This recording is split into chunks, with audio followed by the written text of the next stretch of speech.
Varios periodistas se reunieron en una concurrida conferencia de prensa lanzando preguntas incisivas cuyas respuestas podrán sorprenderlo completamente. El foco de atención fue el presidente de la Federación Rusa, Vladimir Putin, quien respondió con declaraciones firmes y contundentes, delineando la posición de Rusia en un momento de gran tensión internacional. A continuación, podrá seguir la totalidad de esta conferencia completamente doblada al español para que usted comprenda cada detalle con máxima claridad. Si todavía no está suscrito al canal, suscríbase y active la campanita de notificaciones para no perder ningún acontecimiento relevante. Hola a todos, yo soy Denny desde Sudáfrica. Este encuentro con la prensa trascendió lo ordinario porque Putin, ante preguntas directas sobre la OTSC,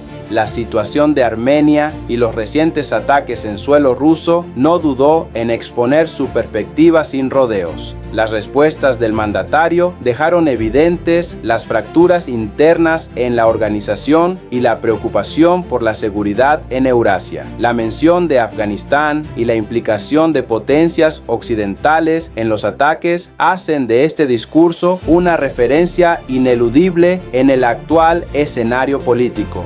Después de la cumbre de hoy, ¿cómo ve el estado de la OTSC? ¿Está viva o muerta la organización? ¿Cómo se siente sobre que Armenia no esté presente? En lo que respecta a la organización del CSTO como tal, ciertamente, no solo está viva, sino que está viva y en pleno desarrollo, y todos los países que participan de manera activa en su funcionamiento están interesados en preservar estos contactos, tanto en el presente como en el futuro. La situación actual en el mundo es considerablemente compleja. No solo es compleja debido a los eventos que están ocurriendo en el teatro ucraniano. ¿Acaso en Asia todo está perfectamente bien? ¿Y qué hay de los acontecimientos en las fronteras de los países de la comunidad con Afganistán? Nos permiten estar más tranquilos y no prestar atención a otros asuntos. En Afganistán se están desarrollando procesos bastante complejos. Esperamos poder establecer relaciones diplomáticas formales con Afganistán. No podemos dejar de observar que la situación en ese lugar está comenzando a estabilizarse. Mantenemos relaciones con el liderazgo actual en Afganistán y estas continuarán desarrollándose. Recientemente, el secretario del Consejo de Seguridad de Rusia, Shoigu, visitó Afganistán y me informó sobre los resultados. Sin embargo, la situación permanece complicada y demanda nuestra atención especial, incluso de la OTSC.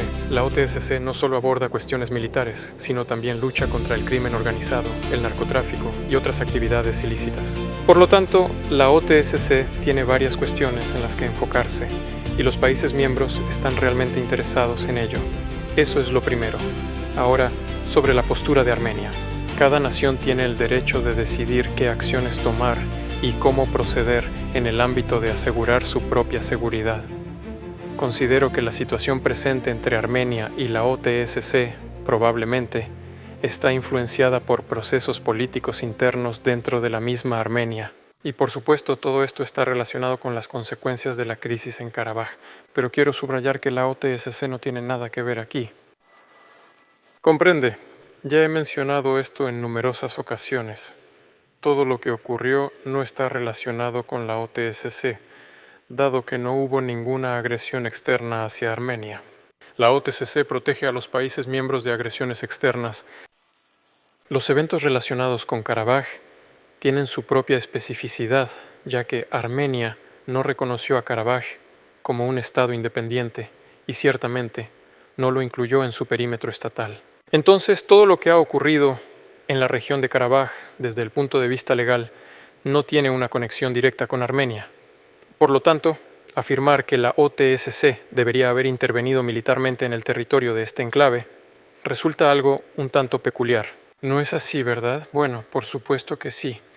No obstante, es una cuestión bastante delicada, dado que desde el exterior siempre resulta sencillo emitir juicios. Dentro siempre resulta más complicado.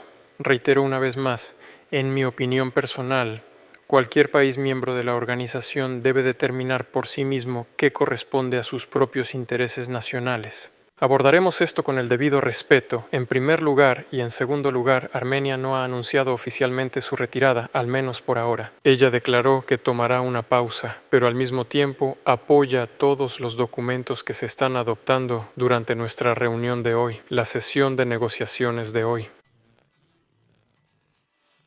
Llama nuestra atención precisamente sobre este asunto en particular. Si es así, esto significa que existe la posibilidad de que Armenia regrese a trabajar de manera completamente integrada dentro de esta organización. Observaremos con detenimiento, reitero una vez más, la decisión en última instancia, por supuesto, corresponde al país que es miembro de la organización. Liona Nefiodova, del periódico Izvestia. Vladimir Vladimirovich, hoy en una reunión a puerta cerrada, usted mencionó que Moscú ha respondido al uso continuado de misiles estadounidenses para atacar territorio ruso. En 2 ocasiones, tras la respuesta que ya había proporcionado Oreshnik. Posteriormente, se emplearon en 2 ocasiones adicionales para realizar ataques desde la región de Kursk. Por lo tanto, el daño es relativamente mínimo, pero no obstante, el simple hecho de su utilización, por supuesto, no podemos ignorarlo, especialmente porque hay daño. También destacó que Moscú está lista para responder a una mayor escalada por parte de Occidente. No solo lo subrayé, dije que lo hicimos esta noche. En relación con este asunto me surge una interrogante.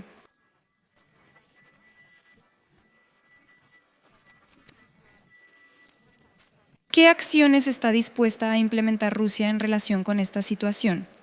Y desde su perspectiva, ¿hay riesgos y persiste el empleo de misiles occidentales para agredir el territorio ruso en la actualidad? Bueno, eso hay que preguntárselo a los occidentales que lo hacen. ¿Tienen la intención de seguir haciéndolo o no? ¿Existen riesgos al realizar ataques en territorio ruso? También he hablado de esto en numerosas ocasiones. Por supuesto, hay riesgos, porque esto implica la participación directa de los países occidentales en un conflicto armado. ¿Cómo no? Si sus especialistas planifican las misiones de vuelo, se transmiten la información de inteligencia entre ellos y coordinan los ataques a los objetivos en el territorio de la Federación Rusa. Bueno, por supuesto, existen. Y mencioné que hoy recibieron una respuesta durante aproximadamente 2 días. Nuestras Fuerzas Armadas llevaron a cabo ataques de represalia y hoy fue considerablemente complejo. Se emplearon un total de 90 misiles en el ataque y se utilizaron 100 drones de asalto. Es decir, fueron afectados 17 objetivos en el territorio de Ucrania, tanto militares como de la industria militar, y objetivos de apoyo que trabajan para las Fuerzas Armadas y para las empresas industriales y de defensa. Y una vez más, quiero decirlo nuevamente ahora, por supuesto, responderemos a tales actos de agresión contra la Federación de Rusia. ¿Cómo y cuándo? ¿Con qué armas? Esto dependerá de los objetivos específicos que seleccione el Estado Mayor del Ministerio de Defensa, porque para cada objetivo en particular debe emplearse la herramienta más adecuada para esos fines, ya sea de un tipo u otro de armamento. Bueno, digamos, lanzar un ataque con un misil de tecnología hipersónica contra un objetivo que parece ser insignificante, pequeño en volumen, es completamente inútil, porque es como disparar con un cañón a los pequeños gorriones. No obstante, para los objetivos que resultan realmente significativos, utilizaremos los recursos que tenemos a nuestra disposición, incluyendo, como he mencionado previamente, no descartamos la posibilidad de emplear medios más contundentes, ya sea contra objetivos militares, instalaciones de la industria militar o centros de toma de decisiones, incluyendo en Kiev. Teniendo en cuenta que las autoridades de Kiev en este momento, como ya se ha mencionado, continúan en sus intentos de atacar nuestros objetivos fundamentales, incluyendo aquellos situados en San Petersburgo y Moscú. Buenas tardes, Pavel Zarubin, canal de televisión Rusia. Sí, hoy ya ha contado mucho sobre Oreshnik, pero los medios occidentales escriben que en la ojiva de Oreshnik no había explosivos. Y si realmente es así, ¿qué implicaría eso Y podría, tal vez, proporcionar algunos detalles adicionales sobre Oreshnik allí y cuántos en total. Desarrollos secretos de este tipo poseemos, como mencionó en el menú, con lo que estará satisfecho el cliente. Muchísimas gracias. Usted comprende perfectamente si mencioné anteriormente que estamos llevando a cabo lanzamientos de prueba. Eso significa que este trabajo está orientado también al perfeccionamiento continuo de este tipo de armamento. Exactamente. Respecto a las capacidades ofensivas, ya lo he mencionado anteriormente, si se emplean múltiples de estos sistemas en un único ataque simultáneo, utilizando 2, 3 o incluso 4 complejos, la fuerza resultante será comparable al uso de armamento nuclear. Sin embargo, no es un armamento nuclear, dado que es, en primer lugar, de alta precisión y, en segundo lugar, no está equipado con un dispositivo explosivo nuclear, por lo tanto, no contamina el entorno. No obstante, la fuerza resultante será comparable. En relación a si había un explosivo presente o no, reitero una vez más, se lleva a cabo una prueba para comprender qué se necesita hacer adicionalmente. Y aquí no existe un gran secreto. Aquí los especialistas comprenderán de inmediato de qué estoy hablando. Al mencionar el perfeccionamiento, principalmente me refiero a lograr un equilibrio adecuado entre el alcance y la carga útil. Cuanto más extenso es el alcance, menor resulta ser la carga útil. Cuanto más reducido es el alcance, más poderosa resulta ser la carga útil. Este sistema incrementa una cantidad considerablemente mayor de carga útil, en este caso, peso. Eso es todo. Y para objetivos localizados a diversas distancias, aparentemente se necesitan diferentes tipos de misiles. Bueno, en cualquier caso, el equipamiento de estas misiles, el equipamiento de la ojiva de este misil es diferente. Aquí hay que trabajar. No es un trabajo sencillo. Esto también representa un color, posiblemente uno adicional, y así sucesivamente. En lo que respecta a este cohete que hemos utilizado, se emplearon elementos correspondientes como elementos de impacto. Asimismo, estamos hablando de elementos de impacto. Ya he mencionado anteriormente que son elementos sumamente potentes que se calientan hasta alcanzar una temperatura aproximada de alrededor de unos 4000 grados. No sé, se puede buscar en internet. En la superficie del Sol creo que son 5,66 mil grados, comparable a la temperatura en la superficie del Sol. Aquí hay un impacto cinético, un golpe fuerte, es como un meteorito cayendo. A lo largo de la historia hemos llegado a conocer los lugares donde impactaron los meteoritos y cuáles fueron las consecuencias resultantes de dichos impactos. En algunos casos fue suficiente para que se formaran lagos completos. ¿No es cierto? El célebre meteorito de Tunguska, ¿a qué consecuencias llevó? Es ampliamente reconocido. También en este caso, el daño resultante es extremadamente grave. Todo lo que se halla en el núcleo central se transforma en cenizas, descomponiéndose en sus elementos fundamentales, y se ven afectados los objetos que se encuentran a una profundidad de 3 o 4, o quizás incluso más niveles de pisos hacia abajo. Además, no son simplemente niveles de pisos, sino que son estructuras altamente reforzadas. La fuerza del impacto es verdaderamente colosal, pero por supuesto se puede añadir aún más y será incluso más potente. Lo más significativo es que el prototipo esencial ha sido desarrollado en su totalidad, funciona de manera óptima y lo hace exactamente como lo planearon sus creadores. Es un arma de precisión elevada y gran potencia. Por lo tanto, infórmeles de todo esto. Únicamente mantuvimos una discusión sobre Oreshnik después de que se llevó a cabo su prueba. Soportamos hasta el instante en que llevamos a cabo esta prueba, y en esencia, si somos sinceros, observamos el resultado. Posteriormente, lo comunicamos. ¿Hacia qué dirección nos dirigimos? Este es un caso en el cual el alboroto resulta completamente inapropiado. La agencia de noticias TASS, Verónica Rumanenkova. Los medios de comunicación occidentales ya están redactando que algunos políticos y funcionarios en los Estados Unidos y Europa están sugiriendo la devolución de las armas nucleares a Kiev. ¿Cómo evalúa usted ¿Cuán factible es tal evolución de los acontecimientos o es simplemente una especie de intensificación, una amenaza? Y si finalmente ocurre algo así, si las armas nucleares se transfieren al régimen de Kiev, ¿cuáles serían las acciones de Rusia? ¿Podrían tomarse medidas preventivas? ¿Y sigue siendo el estatus no nuclear de Ucrania una de las condiciones indispensables para la resolución? Bueno, ¿qué piensa usted a nivel de sentido común?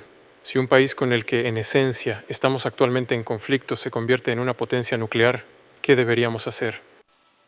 En esta situación procederemos a emplear y hacer uso de absolutamente todos, quiero enfatizar esto, todos y cada uno de los medios de destrucción que están a disposición de Rusia, todos ellos. No lo permitiremos bajo ninguna circunstancia. Primero. Segundo, tales declaraciones solo pueden hacer las personas irresponsables, que no responden por nada y no sienten ninguna responsabilidad sobre sus hombros, por el porvenir de sus respectivas naciones y del mundo entero. Y en tercer lugar, si oficialmente alguna entidad decide transferir cualquier cosa, entonces eso implicará una violación de todos los compromisos asumidos en el ámbito de la no proliferación de armas de destrucción masiva. Sin embargo, a Ucrania misma también se lo permitiremos. Estaremos vigilantes a cada paso que allí se tome. En su momento, fue una república del sindicato soviético sumamente avanzada en términos tecnológicos y desarrollada industrialmente, pero todo se ha perdido, o casi todo lo que podía enorgullecer a la Ucrania soviética se ha desvanecido. Por lo tanto, hoy en día hacer algo casi desde cero será prácticamente imposible. Bueno, algo sucio allí, como dicen, una bomba sucia. Bueno, simplemente se pueden recoger desechos de las centrales nucleares, por supuesto. Pero incluso en este caso, la respuesta será absolutamente adecuada a las amenazas de la Federación Rusa.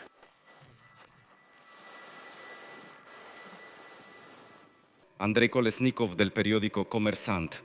Vladimir Vladimirovich, cuando mencionó posibles ataques a los centros de toma de decisiones, ¿podría detallar a qué centros específicamente se estaba refiriendo? Militares o políticos, eso es lo fundamental. Y lo siguiente, como comandante en jefe, ¿considera usted que estos ataques a los centros de toma de decisiones también son factibles para los avellanos? Porque parece que de otra manera no se puede alcanzar. ¿Está usted familiarizado con esto?